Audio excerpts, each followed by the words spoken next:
what the attitude of the vehicle is. We're collecting photos now and downlinking those.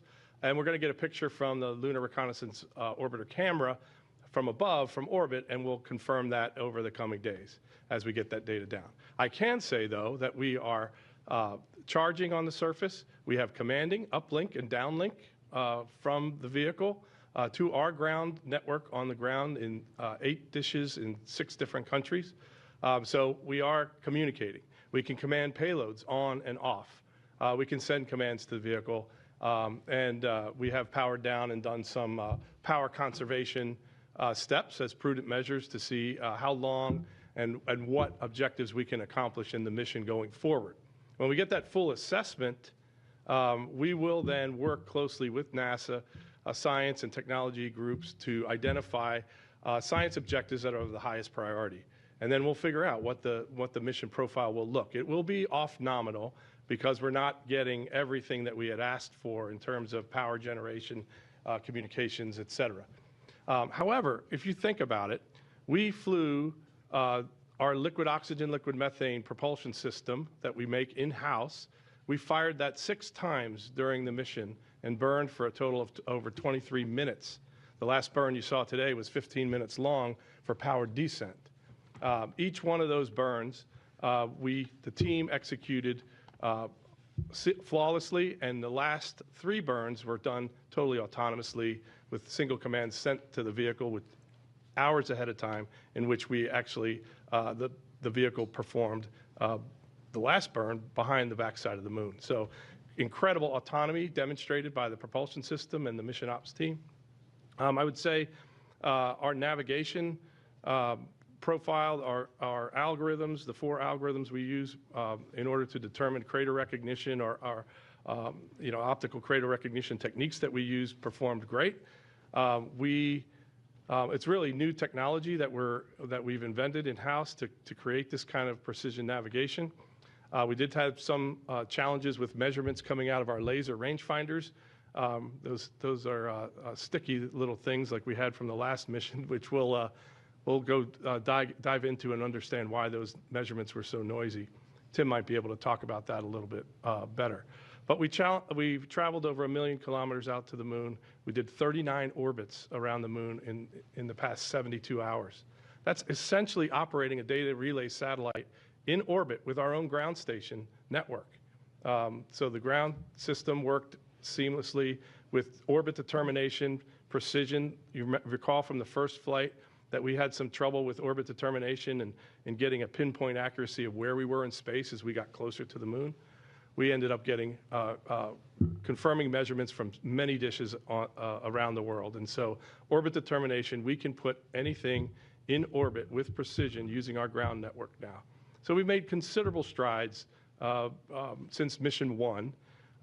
And the team is like our white flight, Gene Krantz, came and visited us this weekend and told us he was impressed with our professionalism and competence. And so I can't say enough about the team and how they executed and carried themselves. And like always, they worked through any technical challenges we went. And we'll just have to do the reconstruction and figure out exactly what the attitude is in the location, and then we'll get on with the rest of the mission as we can. Thanks, Nolfo. That's it. Nikki? Yeah, thank you so much. I think we can all agree, particularly today, that landing on the moon is extremely hard. And Intuitive Machines 2 was aiming to land in a place that humanity has not been to before. And while, as Steve said, we don't know the exact location of the lander, we do know that it is returning data, and we look forward to actually being able to work with Intuitive Machines on a plan to return as much science data and technology data as we can during its stay on the moon. We knew going into this mission, as we do for all of our clips, that these are very high risk, high reward, and that the risk will always be there since these are experimental missions. And it's kind of a new thing for us as NASA takes sort of an unprecedented step back. We let the U.S. commercial providers take the lead from start to finish on the missions, and we think of ourselves more as a customer on these missions. Our goal is to set American companies up to establish a lunar economy on the surface, and that means that even if it doesn't land perfectly, we always learn lessons that we can provide and use in the future. And at NASA, we're all not just about lessons learned, we're always about lessons applied. NASA's Commercial Lunar Service Initiative, or CLPS, is basically a one-stop, all-inclusive delivery service to the moon, where NASA is just one of many customers that are along for the ride. And American companies are always at the forefront of the innovation and discovery.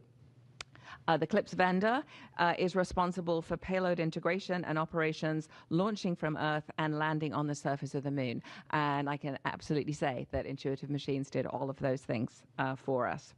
And now we have 2 Texas-based landers on the moon, and that's a very exciting place, I think, for us to be. NASA Science is excited to partner with our Space Technology Mission Directorate counterparts to bring back both scientific and technology data in ways that we've never done before, using this cutting-edge technology that has now been delivered to the moon with Athena. We know we landed about 5 degrees from the moon's south pole on a lunar plateau called Mons Mouton. It's about the size of Delaware and about as tall as Mount McKinley.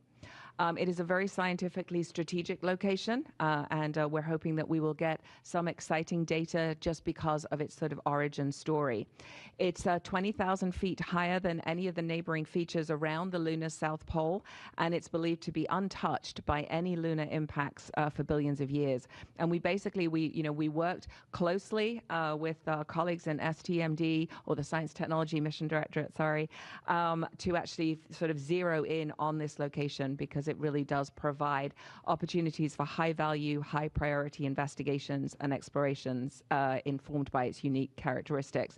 It does have a very large ring of craters that lie around its base, and they have those cliff-like edges that descend into areas of permanent darkness. So we're excited to see what science and what technology we can do. As Steve noted, we already have some data. We took data, we did health checks on the instruments on their way out to the moon, and so we've already kind of increased the technology readiness level of some of these technology demonstrations by actually having them work in this environment. And so that's exciting even before we get to the landing. So you are going to hear a lot more in depth from Clayton about the technology that we were really excited to have on there. As always, our goal is to look at what resources actually exist on the moon so that we can get ready to have our sustained human presence and then prepare to send our astronauts onto Mars. We always think of the moon lighting our way to Mars. So I'm really proud of this team, the Intuitive Machines team. I'm always really proud of my CLPS team and of all the people, all the experimenters that trusted us with their amazing technology. I'm really, really proud that American companies continue to be at the forefront of innovation and development as we move forward to create this lunar economy. So congratulations to Intuitive Machines for putting a second commercial lander on the moon, and congratulations to our NASA teams as well. Over to you, Clayton. Thank you, Nikki. So I want to start also by thanking Steve, Tim, and Intuitive Machines. Days like today are why we do innovation and discovery. They make those things possible.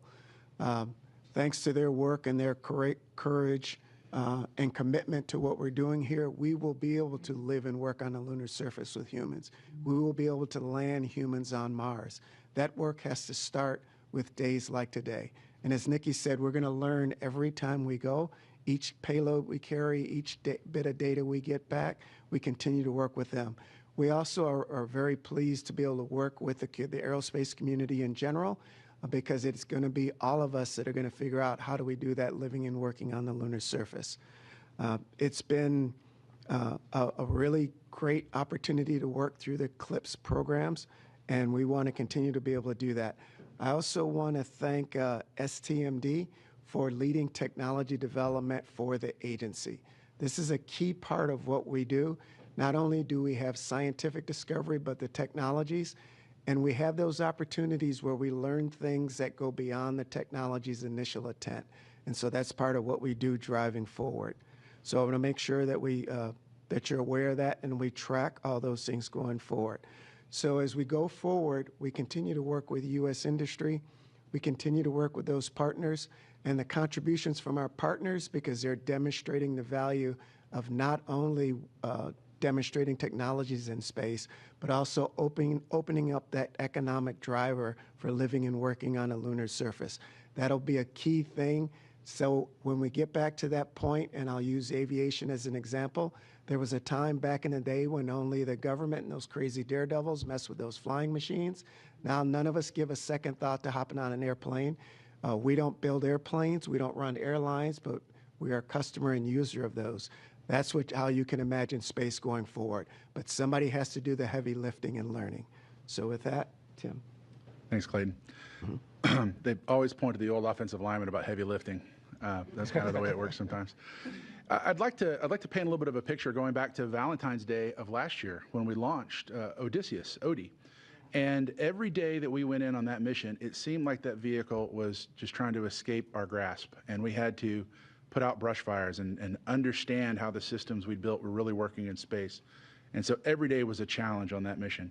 And then finally, we ended up on the surface and successfully communicating and operated for many, many days. After the mission, the team got together and we made a list of all the things we'd learned. What do we need to change for the next mission?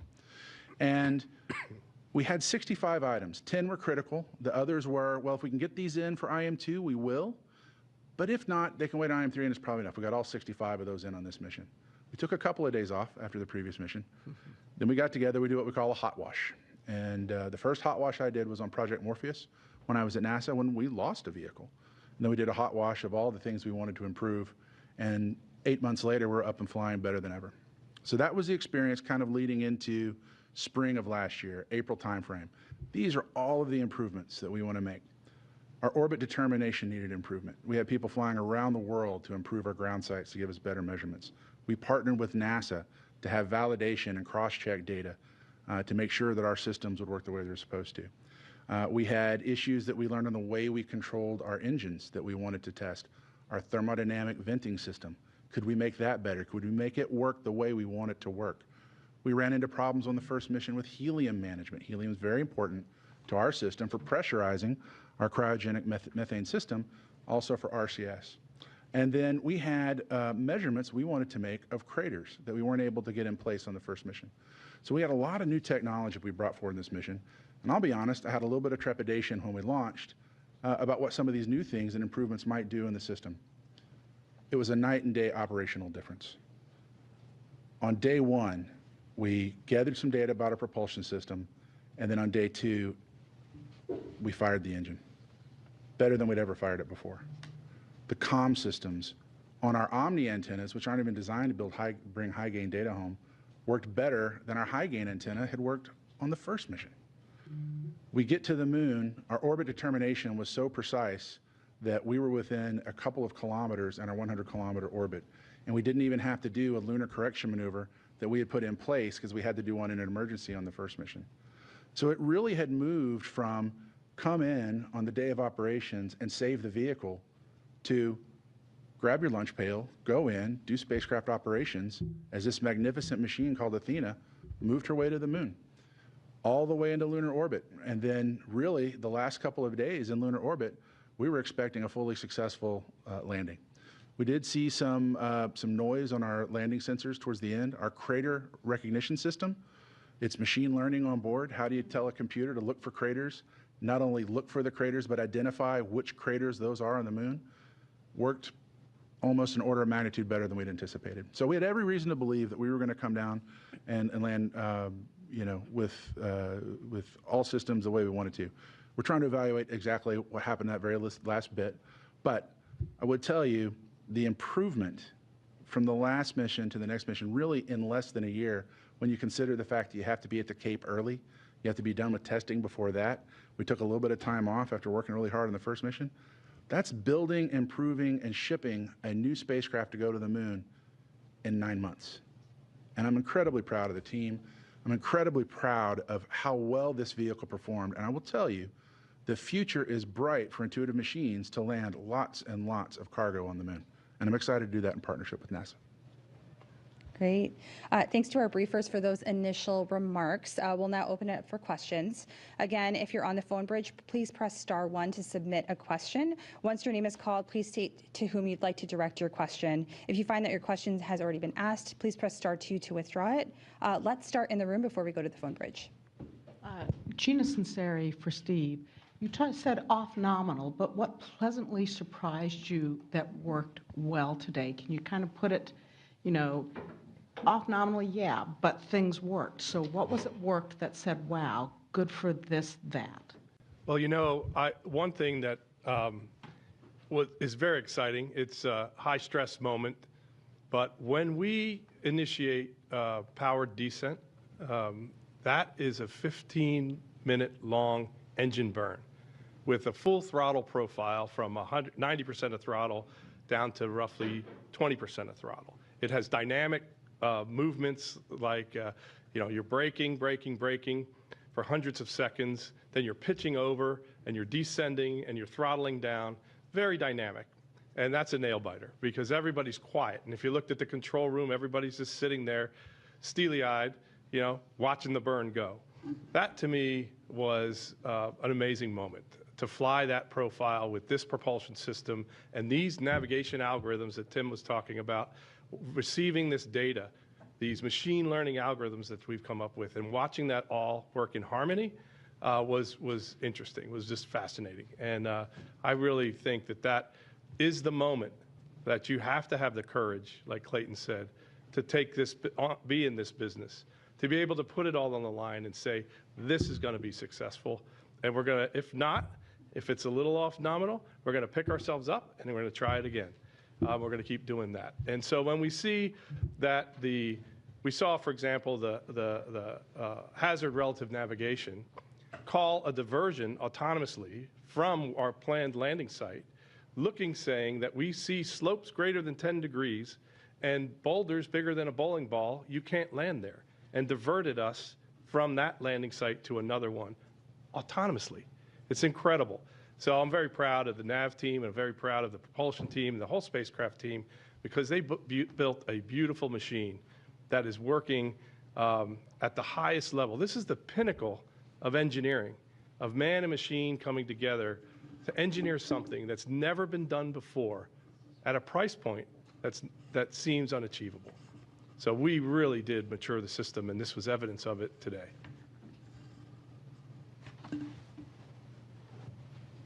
We'll keep going in the room. Mark Carreau for Aviation Week and Space Technology.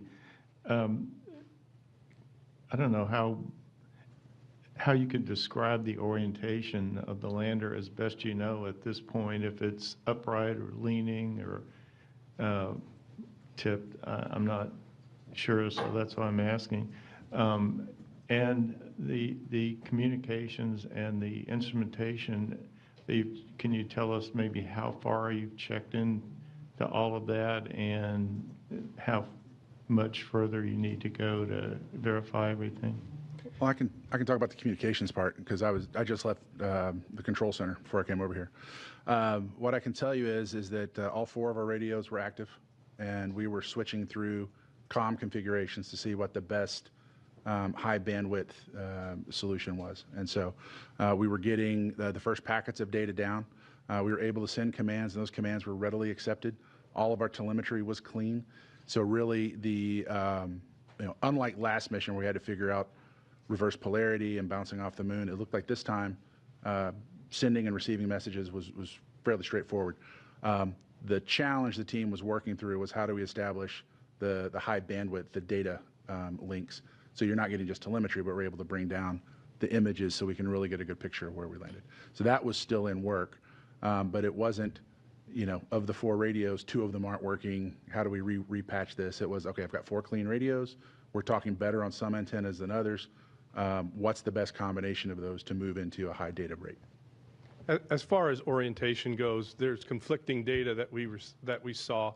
If you listen to the live stream, if it was in the control room listening to the voice, you heard the prop console, propulsion element console, call out that they had pressure in the combustion chamber and that would indicate that the vehicle was upright. We had another conflicting measurement that the IMU, the Z direction, which is horizontal, was pointing upright. So that would say it was on its side. We went and said we found that there was gas in the combustion chamber that was giving us a false read that the engine was running but at idle, and we think that that was incorrect, and that in fact that IMU data is a piece of data that says that we're oriented somewhat on our side. But I want to get all the measurements and the pictures to really be able to explain to you the configuration of the vehicle. I don't have a good sense of that today, I'm sorry. I have to get more data from that. Okay, we will head over to the phones next. First up, we have Marcia Dunn with AP. Yes, hi. I'm sort of confused. Is the lander on the mountain plateau near the South Pole as desired? You said at one point that the location was unknown. So did you get anywhere near where you intended? And is there a chance that you could have crashed, soft crash, if there's such a thing? What's your thoughts about that? Thank you. I believe we're in the vicinity of the intended landing site. I don't know exactly where we would be in relation to the landing ellipse that we had specified pre-mission with 50 meters accuracy. So that is what we want to get Lunar Reconnaissance Orbiter camera view to pinpoint the location. We believe that all of the crater recognition measurements that we took were within our crater map database so that we knew we were on the right trajectory to head to the intended landing site. So we have some confidence of that. We just need to get the pictures from above to determine precisely where we are, Marcia. It's not a fact of blindly not knowing. We know generally where to look. It's just with the precision that we can report is what I want that piece of data from. Tim, anything to add? Yeah, we're definitely on Mars Bhutan, and our pre-mission analysis was that basically if I could get a single crater fix before we lit the engine, a crater fix after we lit the engine, and a crater fix before we pitched over, that just 3 measurements would be enough for us to land within 50 meters of the landing site. And what we actually saw was 30 or 40 measurements before pitch over and then 1 late. And so we have more than enough information. And the way this works is it's kind of like a fingerprint. The algorithm looks out at the moon and it says, first of all, I'm a navigator, offensive lineman navigator. I'm a navigator by trade. And so the computer looks out and it says, where are all the circles? And those are easy to identify. Okay, here's all the circles. 280 circles, maybe, in one measurement. And then, okay, of those circles, which of those could be craters because they have the right characteristics of light on one side and dark on the other? It'll go from 280 circles to 20 or 30 potential craters. Then those potential craters go into a database search, which is very much like a fingerprint. Okay, how can I fit these circles together that matches the database of all the craters we're going to fly over in the moon? And then it'll pop out and go, here are 4 guaranteed craters. And then that goes back onto the onboard navigation system and it says, hey, is that close enough to where I think I am for me to refine where I'm going? And the answer over and over and over was yes. So if it was the wrong craters, the navigation system would reject them. And it would say, no, that's way off. It's on the other side of the moon. That doesn't match. And if there was the wrong craters, you'd think that the machine learning algorithm on board wouldn't be able to identify them. The fact that those were all consistent going all the way down means that we were absolutely on Mars Bhutan, right? And so when we get a picture in a couple days, we'll be able to guarantee that. We're probably going to look at our radiometrics as well and see if we can't do a tracking pass. And, usually you track spacecraft in orbit. We'll track the spacecraft on the surface. And we'll see what we get. A little bit disappointed because our precision landing target was a 50-meter landing site. We're probably outside of that, but absolutely on Mars Bhutan. All right, we'll take one more question on the line. Next up, we have Bill Harwood from CBS News. Bill? Yeah, hey, thank you very much. For Steve Altemus, I mean, it sounds like what you're saying is that the best data you have, the indications from the IMU that's indicating the lander did, in fact, tip over and is resting on its side. Am I interpreting that correctly? And if that's true, given your comms, the power generation, the stuff that's facing Earth, can you say anything about how this might, if this is true, how this might affect your payloads? Thanks.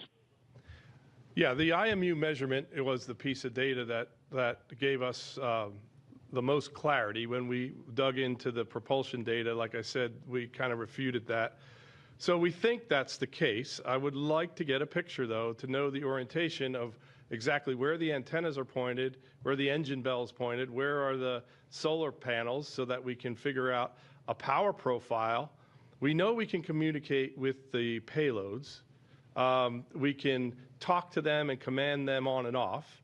So if we can figure out the orientation correctly with imagery, we can then develop a power profile, like I said, and then result in a series of priorities in the science and technology list that would allow us to capture some mission objectives for the mission.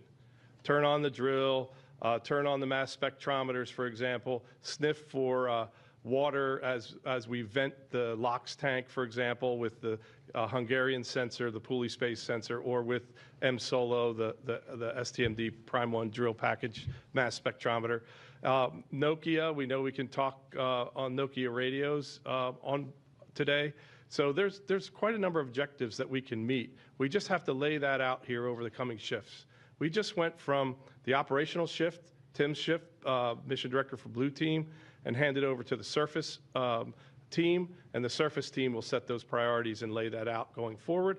And certainly we want to talk to the CLIPS office and to STMD to understand what their priorities are, and then we'll all put those together into a mission package.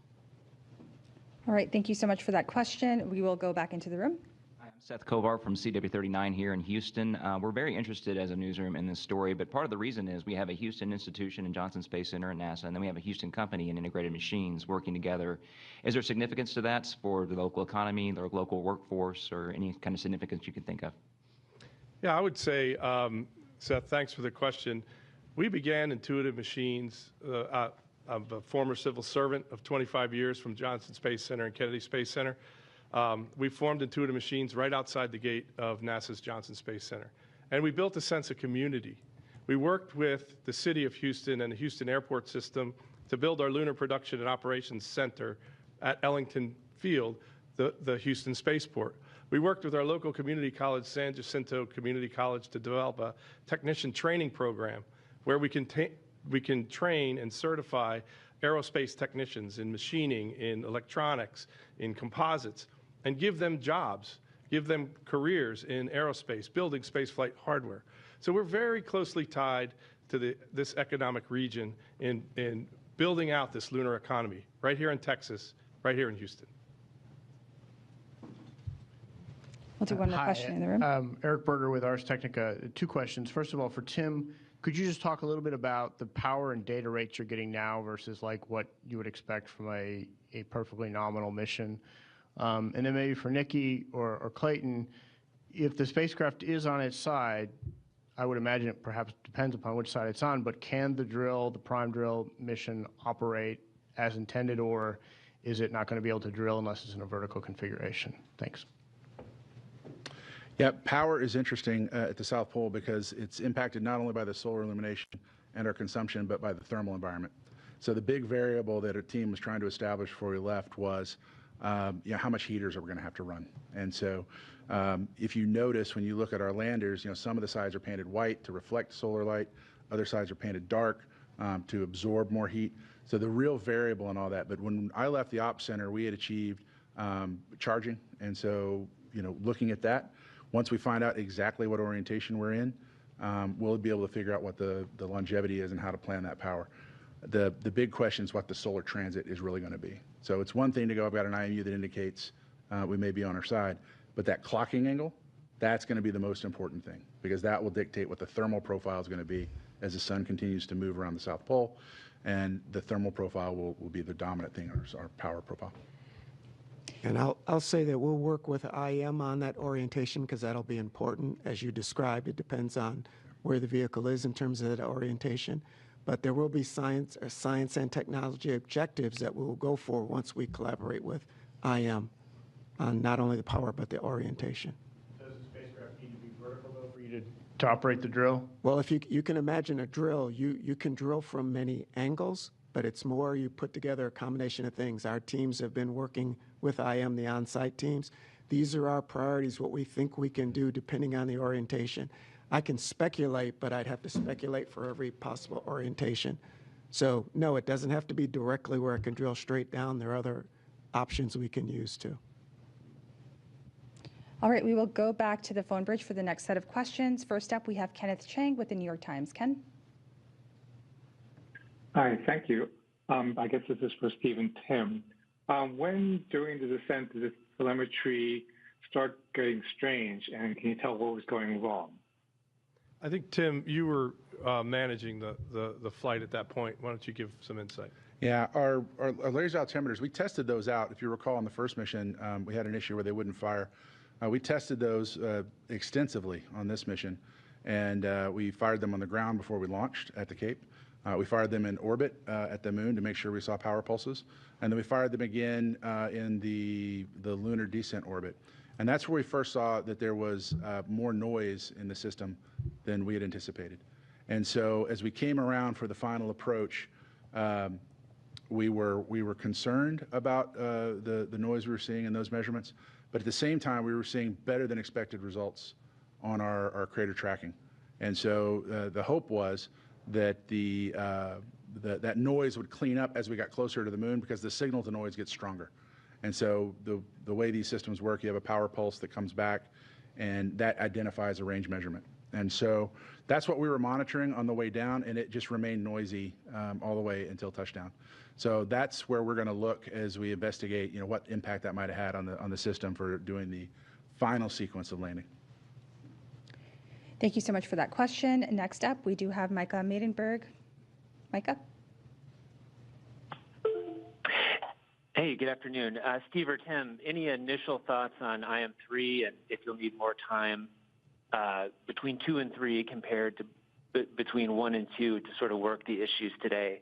And do you think the company can still make the IM-3 window, which I believe runs through early next year? Thanks. Yeah, we'll run a process like we did for Mission 1, which is called the hot wash, which is a review of all the data.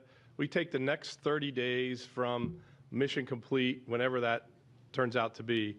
We take the next 30 days and we review all the data and prepare a set of recommendations for what went well, what went wrong, what needs to be fixed for the next mission, and what can be deferred into block upgrades for future missions beyond the next one on the manifest.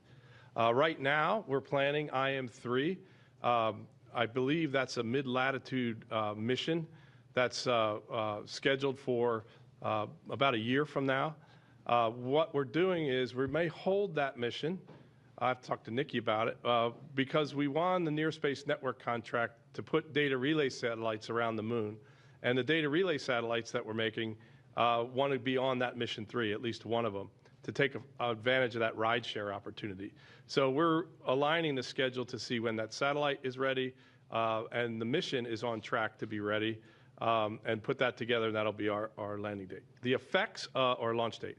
The effects of this mission on Mission 3 are not yet understood. I have to go through that hot wash process. Great, thank you so much for that question. We will go back into the room. Hi, Jackie Waddles from CNN. Thanks for doing this. First, I think for Tim or Steve, can you just confirm, want to make sure I understand, have you confirmed the health of your payloads? Looking specifically at the rovers and the Gracie Hopper, do we know that those are healthy in one piece? And then a question, I think, for Nikki. Obviously, Firefly had a successful landing over the weekend, but these are very different landing sites. I'm wondering if you could just quickly compare and contrast for us, what the unique challenges were that Intuitive Machines faced here. So the first part, we have some insight into some of the payloads by being able to command them on and off, kind of thing. But visually, I'm not sure of that yet until we get some imagery, like I say.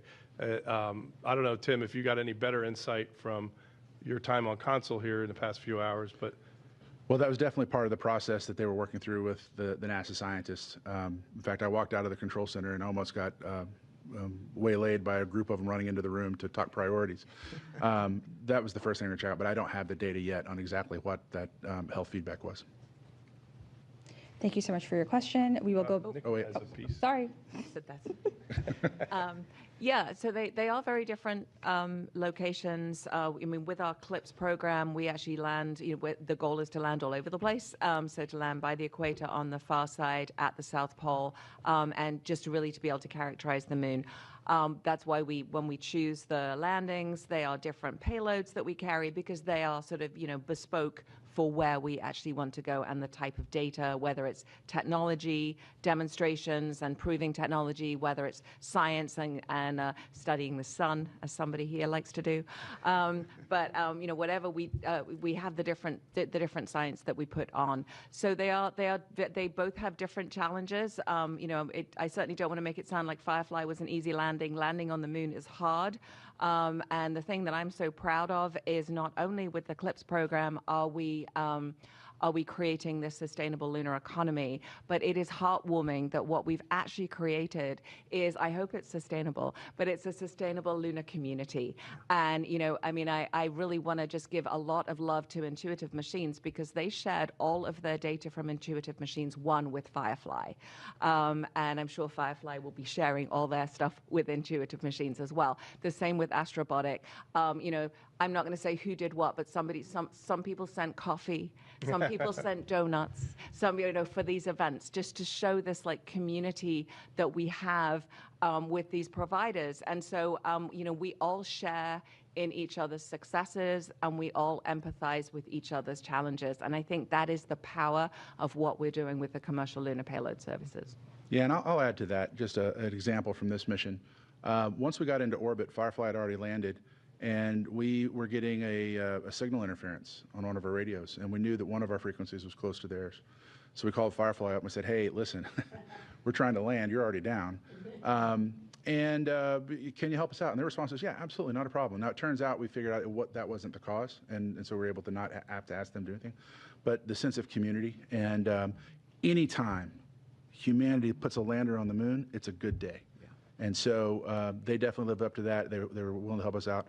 Happy to help them out in the future, too. So now, I am a navigator, as I mentioned, and we took some really, really great pictures flying over the South Pole. And even as a space person, I am like everyone else. I'm used to looking at the moon and seeing the bright part and the really dark part. The South Pole is different. It's this twilight space of shadows and grays that it was interesting. I'm really proud of how well our crater tracking system did in this very unusual lighting condition. So we'll get it next time. Great words. Thank you so much. We will go back to the line. We have Jeff Faust with Space News. Jeff? Hey, good afternoon. A question for Steve or Tim.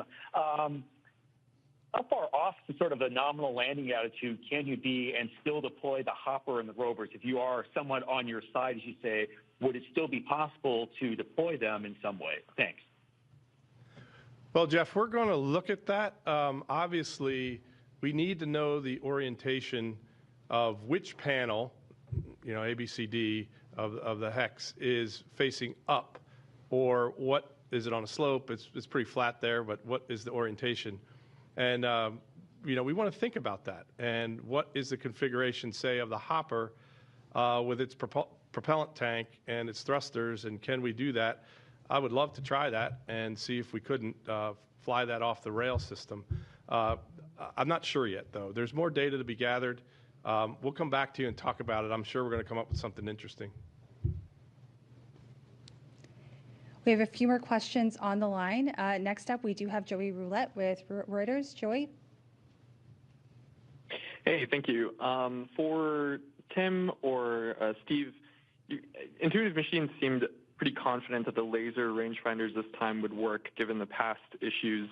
What went wrong this time? I know you guys have a lot of data to look at, but where do you think things might have gone wrong this time to see another problem occur? And for Nikki, sorry if you had mentioned this before, but if we do confirm that the lander's on its side, can we still do the NASA experiments or the drill? Like how does that restrict you then? Thanks. The first indication that the laser rangefinders, well, let me start at the beginning. I think Tim covered this mostly. We immediately fixed the safety enable switch on the laser rangefinders for mission 2 That was the problem that we had on mission 1, where we couldn't actually fire the laser because it was inhibited. This time, we immediately went back and put that enable wire into the harness and tested on the ground and fired the laser on the ground in a laser tunnel down into artificial regolith simulant, and got the reflection back up and received it back into the laser rangefinder. So it was a complete test for the reflection back from the lunar regolith simulant. Then we went down to the Cape, we launched, and in right after lunar orbit insertion, we fired the lasers to get a pulse. We weren't low enough to look at the moon, but we got a pulse to say that the laser could actually be powered and fire. It wouldn't reach the surface because it's not rated to reach 100 kilometers down to the surface. It's rated at about 30 or 40 kilometers. So we needed to get down lower. So we got the signal that the laser rangefinders were firing. When we went into post-deorbit insertion down to a 100 by about 10 kilometer elliptical orbit, when we got closer, we fired the TRN laser, and then we rolled around and fired the HRN laser. What we saw on the TRN laser was these noisy measurements that Tim talked about. And so we decided with that one that we couldn't necessarily trust to automatically ingest those noisy measurements into the Kalman filter, which is part of the nav system. And it's weighted as how much you use and trust that altimeter setting. So we were going to ingest those manually. So we changed the trajectory to give us more time to evaluate those measurements, determine if they were healthy or noisy, and then we would ingest them in appropriately. The HRN laser, though, had an interlock signal. Now, we fired it in orbit, but an interlock signal came on when we tried to fire it post-deorbit insertion, which meant that it would not receive measurements, return measurements. So we waited, we cycled it several times. It actually came on very late in the trajectory, beyond the time we would have used it. We saw that interlock signal go off. So we think that there was either vibration or a thermal issue that caused a pin of sorts or a connector to get out of whack and get an intermittent signal. We know that we saw in a flat sat when we had a loose wire and you jiggled it, that interlock would go on and off. And so there was some event in space that caused that connection to get a little squirrely on us. And so that's kind of what we think at this point. Yeah, and the differences between what we tested on the ground, it's really atmosphere, distance, and temperature. These are infrared lasers. And so now, instead of firing them over, a few hundreds of meters in one Earth atmosphere at Earth conditions, you're flying them at sometimes very hot, bright lunar surface, sometimes at very cold, dark lunar surface. It's in a vacuum and at much longer distances. And so we do the best we can to tune that out on Earth. But then when we got to the moon for the first time, we saw those lasers in operation. So that's definitely an area we'll look at going forward. And yeah, thanks, Joey, for the question. We have already had some success. We've had the instruments on during the cruise phase, so we've actually been able to test them in that sort of area around the moon. We are excited about the fact, I know we've already had M-Solo on even today, and so we've actually had it working in the lunar environment, which is a big issue, a big thing for us. That's a big success, is to see these instruments on and working in the environment that they were designed for. Obviously, without knowing the exact orientation of the lander, it's hard to say exactly what science we will and will not be able to do, but we are excited. I mean, I think Tim kind of put it really well. He was nearly knocked over by a group of scientists ready to make the plan of what we can do. And, we're very resourceful. NASA science is very resourceful. We do great science wherever we go in the universe, from the center of the sun to the edge of the universe. We do great science every second of every day. And so we are excited to continue to be able to do that. We will work very closely with Intuitive Machines to put together the plan to, obviously us, space technology folks really anxious to get that going. All kinds of things we can do with the drill, even in a non-optimal orientation. So we're looking forward to hearing what what exactly we have to work with, and then we will create a wonderful plan. Clayton, do you want to add anything? Yeah, I'll just add that probably the reason Tim could escape is because the technologists were trying to get through the same door that everybody was going through. But Nikki makes a great point. Every bit of data, the fact that we could turn the instruments on in that environment was a plus. We learned something, and we'll continue to learn something. For two of them, they've already been turned on, so we know they work on the surface. And depending on the orientation and what we get going forward, we may be able to do even more. So I just can't foot stomp enough that every time we do this, every time we learn, we're closer to living and working on the lunar surface. And since the camera's on me, we're also closer to this. First day of school on Mars. So when we're comfortable as a society with our children going to school on Mars, it's because we will have done things with the aerospace community, companies like IM and Astrobotic, all those companies to help us do this thing, and it's in partnership with the government. And I'll also note that the temptation for me, I like the images. I just heard Tim say they took amazing images of the South Pole from low altitudes. And so that for me is an incredible scientific achievement right there. Thank you so much. We will continue on the phone lines. We have Jeff Brumfield with NPR. Jeff? Hi there. This is a question for Nikki. I mean, we've had a couple, I guess if you look at this program at this point, we had a partial success, two partial successes, a failure, one successful landing, and you've just lost Lunar Trailblazer. I'm wondering if you're questioning this low-cost approach to doing business, outside of low Earth orbit right now, or if you still think this is the right way to go and you're getting your money's worth. That's a great question. It is. I mean, it's difficult. We want to try and balance the what we do. We want to have a balanced portfolio, which is what we have in NASA science. So we do incredible science with CubeSats. We do incredible science with the James Webb Space Telescope and everything in between that. And so really, it is continuing to work very closely with our U.S. companies, whether it's with CLIPS, whether it is with our small Class D missions, which of course Lunar Trailblazer is one.